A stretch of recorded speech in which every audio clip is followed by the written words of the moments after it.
तो स्वागत है आपका एक नए वीडियो में। ये हमारा झारखंड जीएस प्रैक्टिस सेट का क्लास नंबर 36 है और आज के क्लास में हम लोग हो जनजाति और खरवार जनजाति से संबंधित जितने भी एमसीक्यू आपके झारखंड सार संग्रह बुक में दिए हुए हैं इनको हम लोग सॉल्व करेंगे। तो आइए स्टार्ट करते हैं आज की क्लास। जैसा कि हम लोग पिछले क्लास में संथाल जनजाति, उसके बाद उरांव जनजाति, उसके बाद मुंडा जनजाति के बारे में हम लोग सारे एमसीक्यू सॉल्व कर चुके हैं, तो उसी क्रम में आज हम लोग हो जनजाति और खरवार जनजाति से संबंधित एमसीक्यू सॉल्व करेंगे। तो हो जनजाति से संबंधित जो हमारा पहला नंबर क्वेश्चन है वो है आपका पहला नंबर क्वेश्चन, इनमें से कौन सी झारखंड की चौथी सर्वाधिक जनसंख्या वाली जनजाति है। तो आपको स्टार्टिंग से बताया जा रहा है झारखंड में अगर हम लोग देखें जनसंख्या के हिसाब से तो सर्वाधिक जनसंख्या जो है वो संथाल जनजाति का है, उसके बाद उरांव जनजाति का है, उसके बाद थर्ड नंबर में मुंडा जनजाति का है, उसके बाद फोर्थ नंबर में हो जनजाति का है। संथाल जनजाति की बात करें तो ये आपका लगभग 27,17,000 समथिंग है। उरांव जनजाति की बात करें तो ये आपका लगभग 17 लाख के करीब है। मुंडा जनजाति आपका 12 लाख के करीब है। और वहीं अगर हम लोग हो जनजाति की बात करें तो ये आपके लगभग 9 लाख के करीब है। इनकी जनसंख्या टोटल अनुसूचित जनजातियों में 9 लाख के करीब है। ठीक है, अगर हम लोग परसेंटेज की बात करें तो हम लोग शुरू से ही देखते आ रहे हैं कि अगर हम लोग परसेंटेज के हिसाब से देखें तो संथाल जनजाति जो है इसका जो परसेंटेज है आपका, एक मिनट रुकिएगा, संथाल जनजाति जो है वो 31.86% है। उरांव जनजाति 19.86 या कहीं कहीं पर 19.85% भी लिखा रहता है। मुंडा जनजाति आपका 14.22% है और हो जनजाति जो है वो आपका 10.74% है। यहाँ तक आपको समझ में आ गया है, ठीक ना। तो हो जनजाति का परसेंटेज 10.74% है। ठीक है, तो पहला का उत्तर क्या हो जाएगा आपका, ये ऑप्शन नंबर डी। तो झारखंड की जो है ये हो जनजाति ये जनसंख्या के हिसाब से चौथी नंबर की जनजाति आती है, ये चौथे नंबर का ये जनजाति है। ठीक है, इसके बाद अगर हम लोग नेक्स्ट की बात करें तो हो जनजाति का संबंध इनमें से किस प्रजातीय समूह से है। तो हम सभी को पता है झारखंड में अधिकांश जो जनजाति है उसका संबंध प्रोटोस्टलैड समूह से है। ठीक ना, प्रजातीय विशेषता क्या है, प्रोटोस्टलैड, तो ये भी आ जाएगा आपका प्रोटोस्टलैड समूह से। ठीक है, इसके अलावा देखिए क्वेश्चन नंबर 3, हो जनजाति का झारखंड में सर्वाधिक संकेंद्रण कहाँ पे है। तो हो जनजाति का सर्वाधिक जो संकेंद्रण है वो आपका कोल्हान प्रमंडल में, ये जो है आपका खास करके पश्चिमी सिंहभूम वाले ज़िला में है। तो कोल्हान प्रमंडल में है पश्चिमी सिंहभूम ज़िला में। और अगर आपका देखें संथाल जनजाति का तो आपका संथाल प्रज्ञा रीजन में खास करके दुमका ज़िले में। वहीं अगर हम लोग उरांव जनजाति की बात करें तो उरांव जनजाति का जो प्रमुख संकेंद्रण है वो आपका उरांव जनजाति का सर्वाधिक संकेंद्रण है वो आपका रांची ज़िला में है। वहीं मुंडा जनजाति का सर्वाधिक जो संकेंद्रण है वो आपका मतलब खूंटी में है। ठीक है, इसको भी आप याद रख लीजिएगा। और इसी क्रम में जो आपका हो जनजाति है इसका संकेंद्रण पश्चिमी सिंहभूम में कोल्हान प्रमंडल वाली रीजन में है। क्वेश्चन नंबर 4 देख लीजिए, हो जनजाति की भाषा क्या है। तो हो जनजाति की जो भाषा है तो वो जो है वो आपका मुंडारी भाषा है ना। नहीं, मुंडारी नहीं, मतलब हो जनजाति का जो भाषा है वो हो ही है। हो जनजाति का भाषा हो ही है जो कि मुंडारी परिवार की ही है, यानी कि ऑस्ट्रो एशियाटिक भाषा परिवार से संबंधित है। मुंडारी भाषा आपका ऑस्ट्रो एशियाटिक है और उसी तरह हो भाषा भी जो है वो आपका ऑस्ट्रो एशियाटिक से संबंधित है। ठीक है ना। क्वेश्चन नंबर 5 देख लीजिए, इनमें से भाषा हो का संबंध किस भाषा परिवार से है। तो वो है आपका ऑस्ट्रो एशियाटिक। किससे, तो आपका ऑस्ट्रो एशियाटिक भाषा परिवार से है। तो यहाँ पे देख लीजिए ऑस्ट्रो एशियाटिक मुंडारी जो है वो ऑस्ट्रो एशियाटिक से जुड़ा हुआ है। और अगर हम लोग देखें तो ये आपका हो जो भाषा है वो आपका मुंडारी परिवार का भाषा है और मुंडारी जो है मतलब कि ऑस्ट्रो एशियाटिक है। ठीक ना, तो हो जनजाति की जो भाषा है हो भाषा वो मुंडारी परिवार का है। ठीक है ना, और मुंडारी यानी कि ऑस्ट्रो एशियाटिक भाषा समूह का ये भाग है। आगे देख लीजिए क्वेश्चन नंबर 6, इनमें से कौन सी हो भाषा की लिपि है। जैसे हम लोग संथाल भाषा की लिपि देखे थे ओल चिकी, ठीक ना, ओल चिकी देखे थे। ठीक उसी तरह हम लोग देखे थे आपका उरांव जनजाति का भी लिपि था। और उरांव जनजाति का हम लोग लिपि की बात करें तो वह आपका तोलोंग सिकी, जो कि डॉक्टर नारायण उरांव के द्वारा ये जो इजाद किया गया था, ठीक है ना। और इसी क्रम में अगर हम लोग देखें तो आपका जो है हो भाषा की भी लिपि है, जिसको हम लोग बोलते हैं हो जनजाति के द्वारा अपनी भाषा हेतु एक लिपि का विकास किया गया था। और उस लिपि का नाम है बाड़र चित्ती। क्या नाम है? बाड़र चित्ती नाम है। और इस लिपि का आविष्कार जो है वो लाको बोद्रा के द्वारा किया गया था। लाको बोद्रा के द्वारा उस लिपि का क्या नाम है? बाड़र चित्ती। तो हो भाषा का जो लिपि है वो बाड़र चित्ती है। हो जनजाति हो भाषा का यूज करते हैं, जो कि मुंडारी परिवार से संबंधित है, यानी कि ऑस्ट्रो एशियाटिक से। और इस भाषा का हो भाषा का जो लिपि है वो बाड़र चित्ती है। और क्वेश्चन नंबर 7 देख लीजिए आपका, बाड़र चित्ती लिपि का विकास इनमें से किस व्यक्ति के द्वारा किया गया है? तो आपका लाको बेद्रा के द्वारा किया गया है। क्वेश्चन नंबर 8 देख लीजिए, हो जनजाति के संबंध में निम्नलिखित में से कौन सा कथन असत्य है, यानी कि गलत है? पहला है हो समाज पूर्व में मात्र सत्तात्मक था और बाद में ये त्रिसत्तात्मक हो गया। तो बिल्कुल सही बात है, पहले ये मैट्रियार्कल सोसाइटी था, बाद में ये पैट्रियार्कल बन गया। ऑप्शन नंबर बी देख लीजिए, हो समाज पूर्व में त्रिसत्तात्मक था और अब ये मात्र सत्तात्मक हो गया। नहीं, ये गलत है। ए नंबर सही है, बी नंबर गलत। पहले ये मात्र सत्तात्मक था, बाद में ये त्रिसत्तात्मक हो गया। ऑप्शन सी देख लीजिए, हो जनजाति में सगोत्रीय विवाह वर्जित है। सगोत्रीय कहने का अर्थ क्या है? समगोत्रीय विवाह, ठीक है ना, वो क्या है? निषिद्ध है। आगे देख लीजिए, हो जनजाति में बहु जो है वो बहु विवाह की प्रथा प्रचलित है। तो ये सही बात है, इसमें बहु विवाह की जो प्रथा है वो प्रचलित है। अच्छा, हो जनजाति के लगभग 80 से ज़्यादा गोत्र है। किसका? तो हो जनजाति का 80 से भी ज़्यादा गोत्र है। और रिजले के अनुसार हो जनजाति में 46 गोत्र हैं। ऐसे देखा जाए तो हो जनजाति में लगभग 80 से भी ज़्यादा गोत्र है, लेकिन रिजले के अनुसार हो जनजाति में टोटल 46 गोत्र है। हो जनजाति में सगोत्रीय विवाह जो है वो निषिद्ध है। और हो जनजाति में ममेरे भाई तथा बहन से शादी की प्राथमिकता दी जाती है। तो ममेरे भाई की जो बहन है उन लोगों से ही शादी ज़्यादा करवाया जाता है, प्रायोरिटी वहीं दिया जाता है हो जनजाति में, ठीक है ना। इसको भी आप याद रखिएगा। और हो जनजाति में बहु विवाह की भी जो प्रथा है वो प्रचलित है। और इस जनजाति में आदि विवाह को श्रेष्ठ माना जाता है। जैसे संथाल जनजाति में किरिंग बापला को सर्वश्रेष्ठ, उरांव में और मुंडा में आयोजित विवाह को ज़्यादा प्रचलित माना जाता है। उसी तरह आपका हो जनजाति में आदि विवाह को श्रेष्ठ माना जाता है। आदि विवाह में वर विवाह का प्रस्ताव लेकर स्वयं किसी परिचित के माध्यम से वधू के घर जाता है, यानी कि लड़का जो है खुद विवाह का प्रस्ताव लेकर जाता है लड़की के घर, किसी को साथ में लेकर, ठीक ना। क्वेश्चन नंबर 9 देख लीजिए, हो जनजाति में किसके साथ विवाह को प्राथमिकता दी जाती है? तो आपके जो है वो ममेरे भाई या फिर बहन के साथ विवाह को प्राथमिकता दी जाती है। क्वेश्चन नंबर 10 देख लीजिए, हो जनजाति में निम्नलिखित में से किस विवाह को सर्वश्रेष्ठ माना जाता है? अगर हम लोग देखें सर्वश्रेष्ठ किसको माना जाता है, देखिए सबसे फेमस जो विवाह है हो जनजाति में उसको हम लोग बोलते हैं आदि विवाह। आदि को कहीं कहीं आंधी विवाह भी कहा जाता है, कहीं कहीं पे दिक्कू आदि विवाह भी कहा जाता है। और ये बहुत ही ज़्यादा फेमस है, ठीक ना, इसको भी आप याद रख लीजिएगा।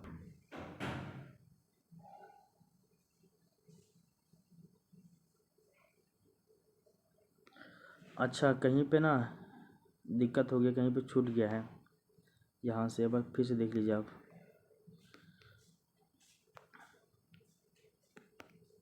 हमको लगता नहीं, इधर ही कहीं छोड़ दिए थे हम। अच्छा, एक बार फिर से देख लीजिए यहाँ से।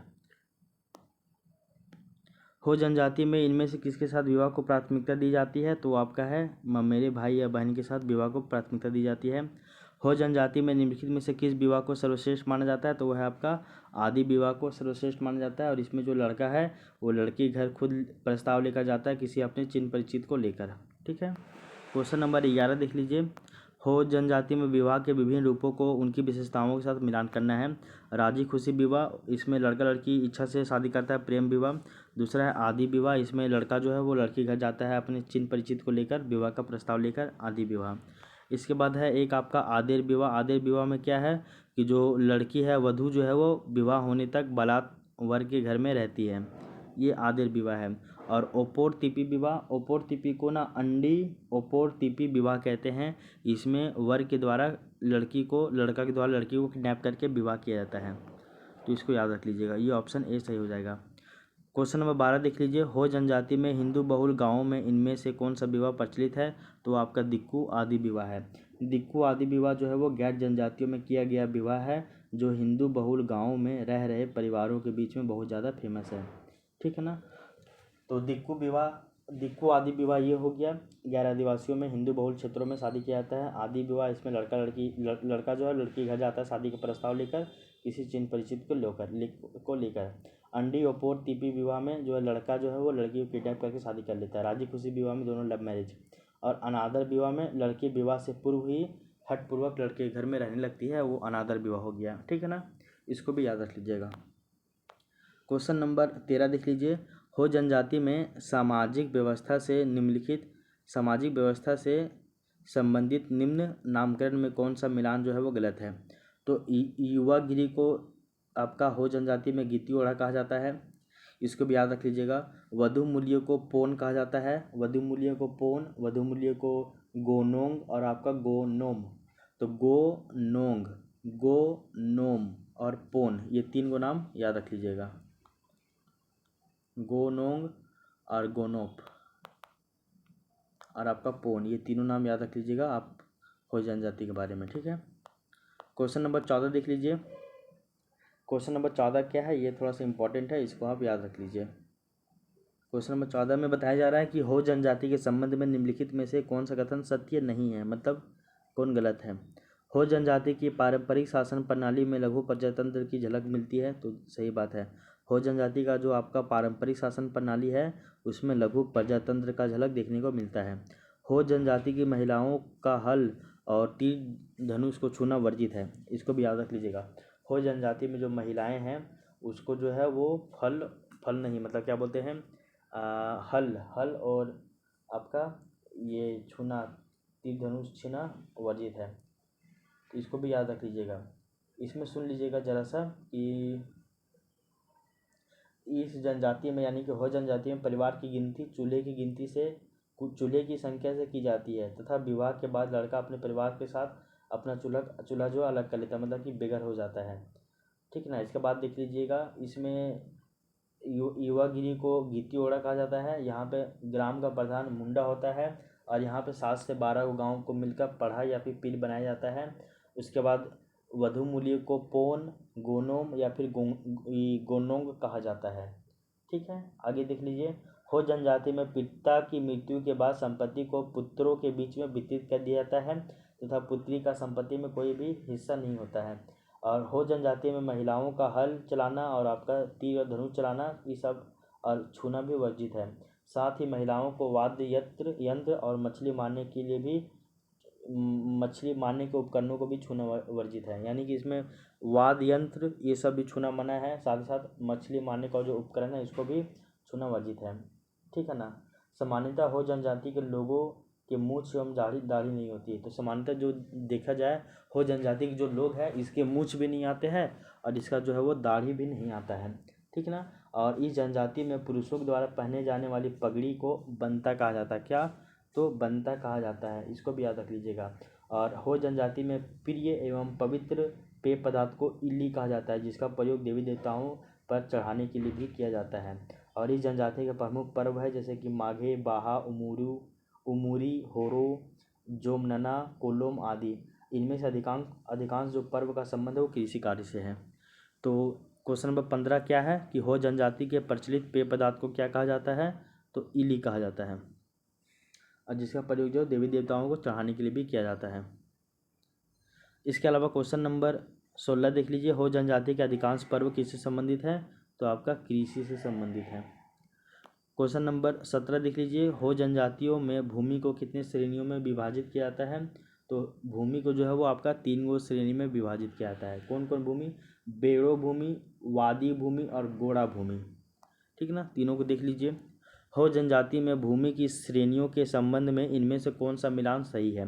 बेड़ो भूमि जो है वो निम्न एवं उपजाऊ भूमि होता है। बेड़ो भूमि जो है वो निम्न और उपजाऊ भूमि होता है।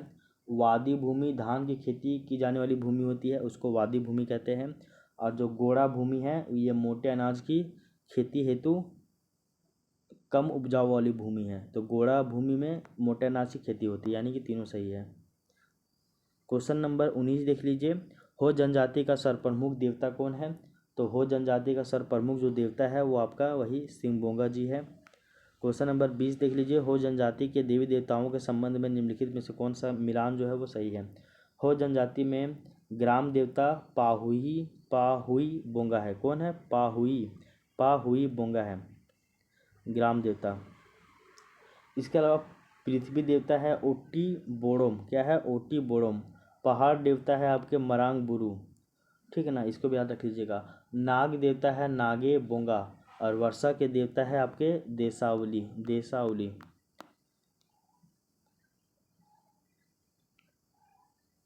क्वेश्चन नंबर 21 देख लीजिए। हो जनजाति के वर्षा देवता को किस नाम से जाना जाता है? तो आपका है देसावली बोंगा। हो जनजाति के घर में किस स्थान पर पूर्वजों का पवित्र स्थान होता है? तो ये भी आपको पता होना चाहिए कि हो जनजाति में जो है वो किस स्थान पर। तो हो जनजाति में कि जो रसोई घर है तो रसोई घर के कोने में पूर्वजों का पवित्र स्थान होता है जिसको हम लोग अदिक कहते हैं। क्या कहते हैं? अदिक। तो ये रसोई घर के एक कोने में होता है। और हो जनजाति के रसोई घर के एक कोने में पूर्वजों का पवित्र स्थान होता है जिसको क्या कहा जाता है? उसको अदिक कहा जाता है। क्या? तो अदिक कहा जाता है। क्वेश्चन नंबर 24 देख लीजिए। हो जनजाति में धार्मिक अनुष्ठान संपादित कराने वाले पुरोहित को क्या कहा जाता है? तो जो भी धार्मिक काम करवाता है हो जनजाति में उसको दिवरी यानी कि पुरोहित कहा जाता है। दिवरी या फिर पुरोहित कहा जाता है। और हो जनजाति से संबंधित 25वां नंबर क्वेश्चन देखिए जो कि लास्ट है। उसके बाद हम लोग खरवार जनजाति के बारे में पढ़ेंगे। तो हो जनजाति के संबंध में इनमें से कौन सा कथन सत्य नहीं है? इसको भी देख लीजिए आप।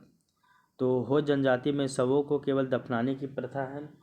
तो केवल इसमें शव को दफनाया जाता है? नहीं, इसमें जलाया और दफनाया दोनों जाता है। हो जनजाति में शवों को जलाने तथा दफनाने की प्रथा दोनों है। सही बात है। हो जनजाति के लोग भूत प्रेत जादू टोना आदि में विश्वास करते हैं। तो इसको भी आप याद रख लीजिएगा, ये करते हैं। इनके प्रत्येक टोले में श्मशान पाया जाता है जहाँ शवों को दफनाया जाता है। तो श्मशान जो है वो जहाँ पे शव को दफनाया जाता है उसको श्मशान कहते हैं। और ये हर एक टोला में होता है, हर एक अलग अलग टोला में ये चीज़ होता है। इसको भी याद रख लीजिएगा।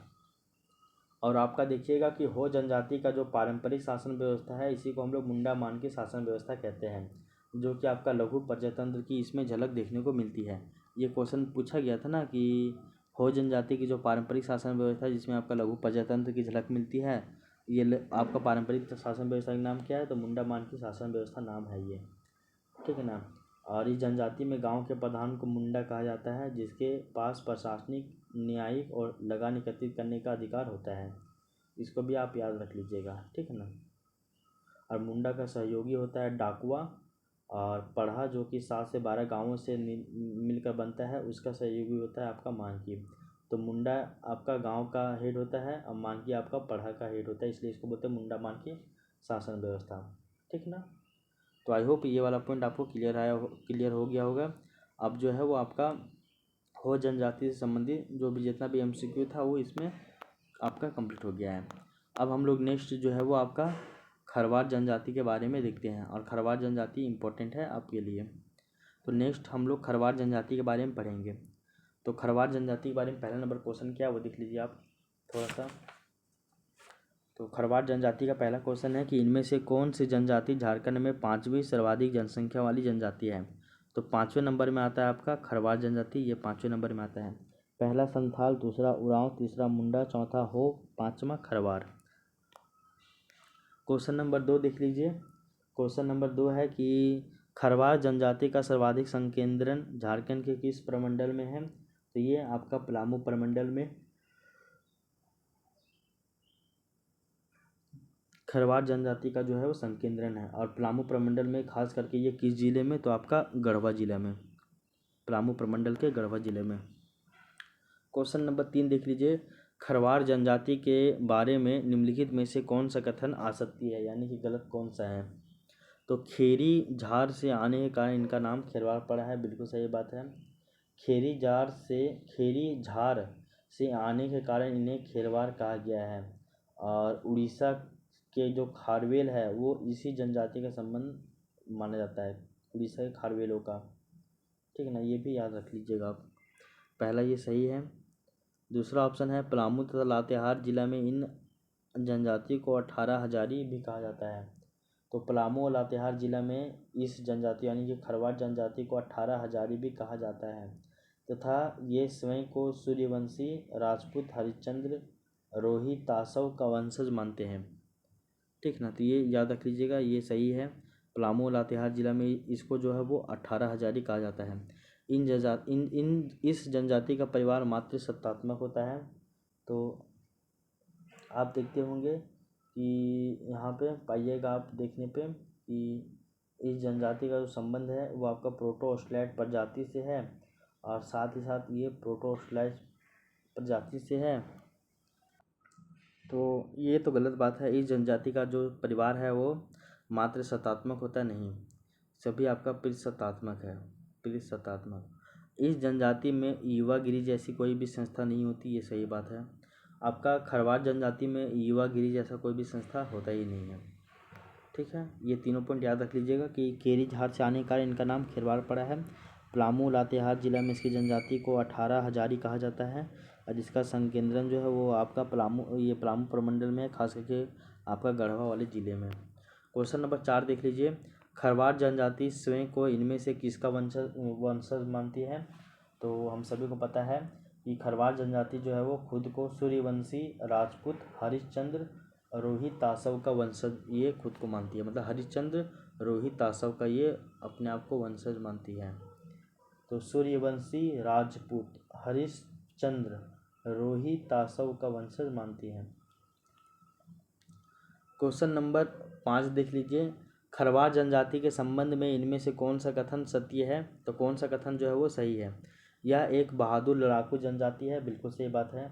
खरवार जनजाति जो है वो एक तरह से आपका लड़ाकू जनजाति है, ठीक है ना। ये ए नंबर सही हो जाएगा, लड़ाकू जनजाति है ये।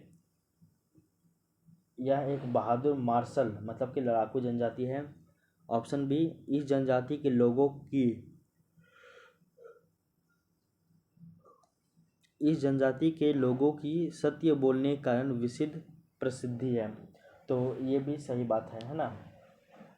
इसको भी आप याद रख लीजिएगा कि खरवार जनजाति के जो लोग हैं वो आपका सत्य बोलने के लिए बहुत ज़्यादा फेमस है, ये एकदम सही बोलते हैं। ऑप्शन सी, यह जनजाति सत्य हेतु अपना सब कुछ बलिदान करने के लिए प्रसिद्ध है, ये भी सही बात है। तो खरवार जनजाति जो है वो हमेशा सच बोलती है, ये सच बोलने के लिए अपना सब कुछ बलिदान कर देती है।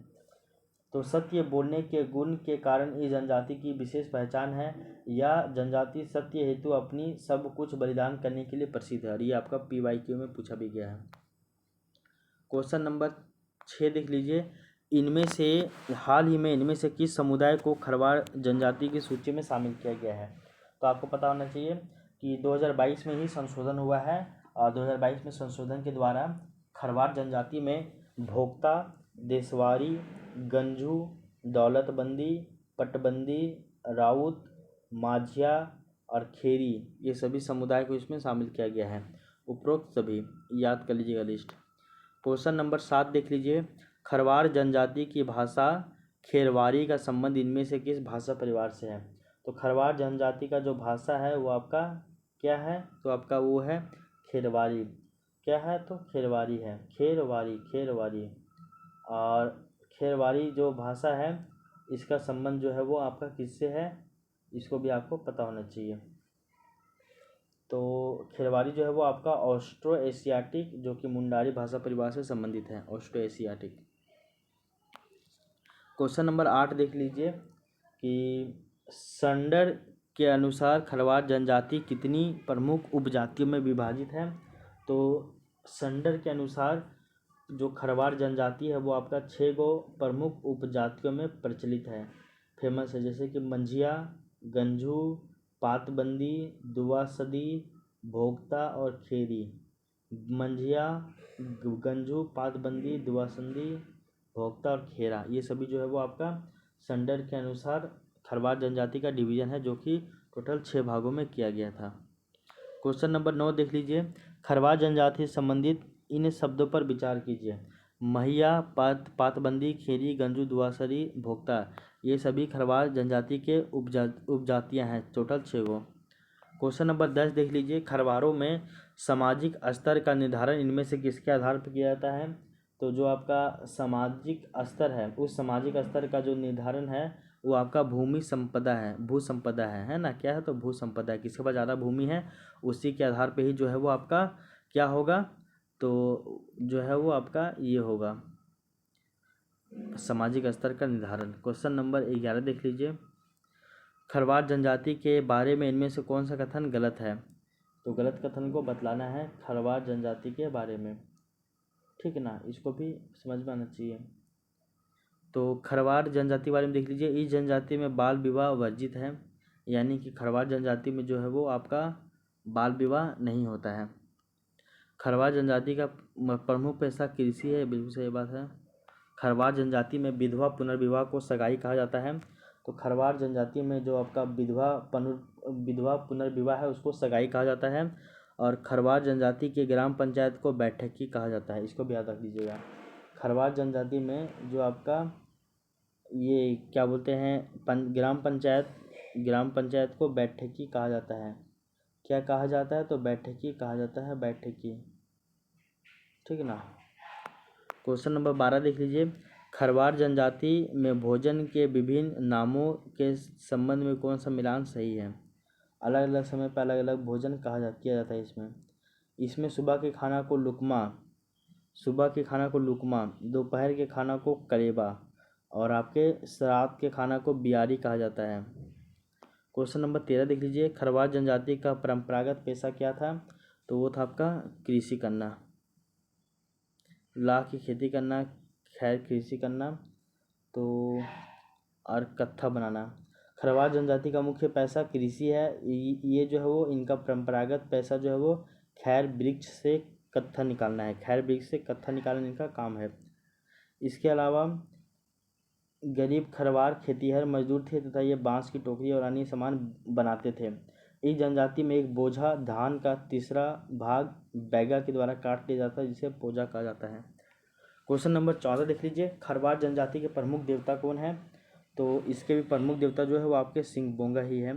Question number 15। खरवार जनजाति का धार्मिक प्रधान क्या कहलाता है? तो वो कहलाता है आपका पाहन, और इसी को ही बैगा कहा जाता है। तो पाहन या बैगा जो है वो खरवार जनजाति का जो है वो आपका प्रमुख प्रधान जो है वो प्रधान कहलाता है, धार्मिक प्रधान कहलाता है, पाहन या फिर बैगा।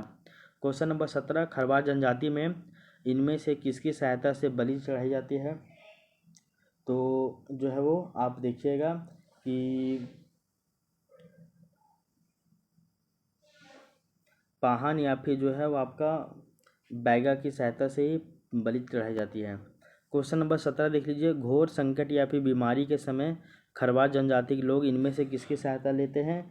तो जब घोर संकट या फिर जब विपरीत समय आ जाता है, ऐसे समय में जो लोग हैं वो ओझा या फिर ओझामती की सहायता लेते हैं, ओझामती की सहायता लेते हैं। क्वेश्चन नंबर 17 देख लीजिए आप, 17 देख लीजिए, 18 देख लीजिए। खरवार जनजाति में जादू टोना करने वाले व्यक्ति को क्या कहा जाता है? तो उसको माटी कहा जाता है। और आज का हम लोग का लास्ट क्वेश्चन देख लीजिए। खरवार जनजाति के संदर्भ में निम्नलिखित कथनों पर विचार कीजिए। बोला जा रहा है कि उड़ीसा के खारवेलों से इस जनजाति का संबंध माना जाता है, बिल्कुल सही बात है। डाल्टन के अनुसार खरवारों की 4 प्रमुख उपजातियां हैं, भोक्ता, मांझी, राउत और महतो। ये भी याद रख लीजिएगा चारों। तो डाल्टन के अनुसार खरवार की 4 प्रमुख उपजातियां हैं, भोक्ता, मांझी, राउत और महतो। खरवार जनजाति में बहुप्रथा विवाह की ये जो है वो प्रचलित है। खरवार जनजाति में बहु विवाह की जो प्रथा है ये भी आपका बहुत ज़्यादा प्रचलित है, ठीक ना? तो इसमें बहुत ज़्यादा सुस्त होकर हम बताए हैं, ये ज़्यादा इसमें एनर्जेटिक नहीं रहे हैं, तो इसलिए आप इसको थोड़ा सा ध्यान में रख लीजिएगा, आप खुद से इसको थोड़ा सा पढ़िएगा। तो आपका जो खड़िया जनजाति है ये भी आपका खड़िया जनजाति वाला जो टॉपिक है, खड़िया नहीं मतलब खरवार जनजाति वाला जो टॉपिक है, खरवार को ही खेरवार भी कहा जा रहा है। तो खरवार जनजाति का जो टॉपिक है वो आपका कंप्लीट हो जाता है। और इसके बाद जो है हम लोग कल की क्लास में खड़िया जनजाति के बारे में देखेंगे। तो अभी तक हम लोग संथाल जनजाति, उसके बाद आपका उराव जनजाति, मुंडा जनजाति, हो जनजाति, खरवार जनजाति, 5 गो जनजाति आपका कंप्लीट हो गया है। अब 5 गो आपका यही आपका मेन था, बड़ा बड़ा टॉपिक था। बाकी सभी जो है वो छोटा छोटा है। तो हर एक दिन हम लोग 2-2 3-3 ठो लेकर चलेंगे, आगे बढ़ेंगे। और बहुत जल्द जो है वो आपका ये 33 गो जो आपका जनजातीय वाला टॉपिक है ये कंप्लीट हो जाएगा। ठीक है, तो ठीक है, thank you, take care, bye bye. अब हम लोग मिलते हैं नेक्स्ट क्लास में।